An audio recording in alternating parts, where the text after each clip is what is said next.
কালকে রাত্রে আমরা জানতে পেরেছি যে সোহরাওয়ার্দী কলেজের শিক্ষার্থীরা ঘোষণা দিয়েছে ডিএমআরসি কলেজ উড়িয়ে দিবে, এই কলেজের ইচ্ছ তারা খুলে নিয়ে যাবে।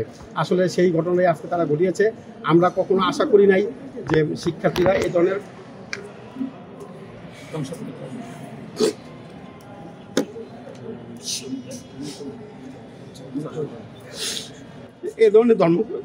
কর্মকাণ্ড করতে পারে, ধ্বংসাত্মক সকল শিক্ষা প্রতিষ্ঠানের শিক্ষার্থীদের তাদের লেখাপড়া, তাদের কাজও লেখাপড়া, কিন্তু তারা আজকে এই ঢাকার সুনামধন্য টপ 10-এর একটি কলেজ, এই কলেজ এত সুন্দর একটি কলেজকে কীভাবে তারা ধ্বংস করলো। আসলে শিক্ষার্থীর সাথে কিছু ছাত্র অছাত্র কিছু ভাড়াটে বিভিন্ন কুচক্রী মহল এখানে এসে আজকে এই ধরনের অপকর্ম করেছে।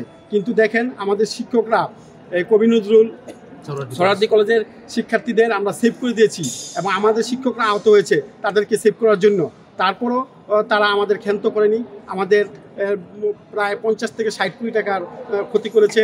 আমাদের যে অ্যাকাউন্টসের যে বোল্ডার ছিল যে এছাড়া ভেঙে সার্টিফিকেট, শিক্ষার্থীদের সার্টিফিকেট নিয়ে চলে গেছে, তারপরে টাকা পয়সা নিয়ে গেছে, আমার 3000 ফ্যান ধ্বংস করে ফেলছে, ল্যাপটপ নিয়ে গেছে প্রায় 20 থেকে 30টা, এবং আমার computer science lab, computer lab, computer সব প্রায় 100-র উপরে আমার সিসি ছিল এবং সিসি ক্যামেরা আছে আমাদের 300-র উপরে। এই সকল সিসি ক্যামেরা নষ্ট করে দিয়েছে এবং টিভি, লিফট, আমার এখানে 5টা লিফট বড় বড়, এই লিফটগুলো নষ্ট করে দিয়েছে। হিসাব করলে 60 থেকে 70 কোটি টাকার বেশি হতে পারে। এবং আমার এই 12তলা ভবনের একটা কাজ, একটা জানালার কাজ হলে আপনারা দেখতে পাচ্ছেন, আপনারা আজকে সারাদিন এটা রিপোর্ট করেছেন। আমি প্রশাসনকে বারবার কথা বলেছি, প্রশাসনের সাথে সকাল থেকেই তাদেরকেই করছি, কিন্তু তাৎক্ষণিক সেই সময়ে আমরা প্রশাসনের কাউকে দেখতে পাই নাই। এই জন্য আমরা হয়তো প্রশাসন যদি আর একটু শক্তভাবে ভূমিকা নিত হয়তো এটা সামাল দেওয়া যেত। কিন্তু আজকে এই ক্ষতি কারো কাম্য নয় এবং আমি কোনো শিক্ষার্থীর মাধ্যমে কোনো শিক্ষা প্রতিষ্ঠানে এই ধরনের ক্ষতি হোক, এটা কোনো শিক্ষক, কোনো জাতি এটা চায় না এবং এটা হওয়া উচিত না।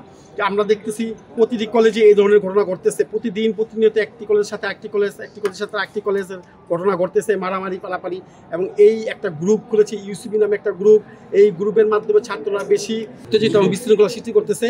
সরকারের প্রতি আমার বিনীত অনুরোধ থাকবে এই শিক্ষার্থীদের কলেজমুখী করার জন্য, বিশ্ববিদ্যালয়মুখী করার জন্য যে ধরনের পদক্ষেপ নেওয়া দরকার সরকারের দ্রুত এই সিদ্ধান্ত নিতে হবে।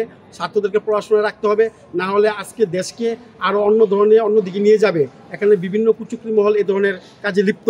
আমাদের আজকে বিকালে সোহরাওয়ার্দী কলেজের প্রিন্সিপাল, ঢাকার ডিসি এবং আমি সহ আরও কয়েকটি কলেজের প্রিন্সিপাল সহ প্রশাসন সহ আজকে বিকাল 4টায় মিটিং করে এটা সমাধান করার জন্য আমরা বসার কথা আমাদের। কিন্তু আমরা নোটিশ দেওয়ার পরেও এবং সোহরাওয়ার্দী কলেজ থেকে নোটিশ দেওয়ার পরও ছাত্ররা সেটাকে উপেক্ষা করে তারা আজকে আতর্কিত হামলা চালায় এবং বিরাট ধ্বংসযোগ্য চালায়। এবং আমার যে শিক্ষার্থী আছে, অনেক শিক্ষার্থী আহত হয়েছে। আমরা এখন আমাদের গণনা আমরা করতে পারি নাই, প্রায় 100-র উপরে শিক্ষার্থী আহত হয়েছে। এবং আমরা কিন্তু আমাদের শিক্ষকরা কিন্তু সোহরাওয়ার্দী কলেজের শিক্ষার্থীদের সেভ করেছে। আমাদের অনেক শিক্ষক আহত হয়েছে, তাদের শরীরে এখনও দেখেন রক্তের দাগ রয়েছে। তো আমি আপনাদের মাধ্যমে প্রশাসনকে বলতে চাই, এটি একটি সুষ্ঠু তদন্ত করে সঠিক বিচার করা হোক।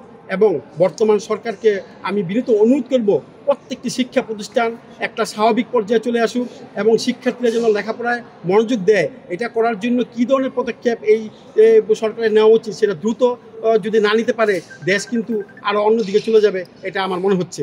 আমি সকলের প্রতি বিনীত অনুরোধ করব, মিডিয়া থেকে শুরু করে প্রশাসনের সকলকে, আপনারা এই বিষয়গুলো তুলে ধরবেন এবং কোনো কলেজেই যেন কোনো শিক্ষার্থী কলেজের উপর আক্রমণ না করে, এটা কারো কাম্য নয়।